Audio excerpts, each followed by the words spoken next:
বসুন্ধরা এই সব একাত্ম হয়ে গেল কোচবিহার পাতলাকাওয়া হাই স্কুলে।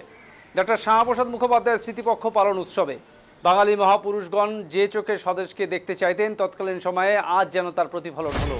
প্রত্যন্ত এই গ্রামের বিদ্যালয়ে শিক্ষা দপ্তরের প্রতিটি নির্দেশকে মান্যতা দিয়ে মহান শিক্ষাবিদ ডক্টর শ্যামাপ্রসাদ মুখোপাধ্যায়ের শিক্ষক ও শিক্ষার্থীদের নিয়ে যে ভাবনা ছিল তা বাস্তব রূপ দেওয়ার প্রচেষ্টায় অবিরত চালিয়ে যাচ্ছেন বিদ্যালয়ের প্রধান শিক্ষক প্রবীণ মিত্র।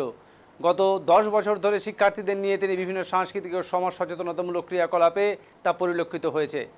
এদিন শিক্ষার্থী শিক্ষকদের উৎসাহ দিতে বিদ্যালয়ের সাংস্কৃতিক মঞ্চকে আলোকিত করলেন কোচবিহার উত্তরের বিধায়ক সুকুমার রায় এবং তার সাথীরা। মূল্যবান বক্তব্যে সকলের মন ছুঁয়ে গেলেন তিনি।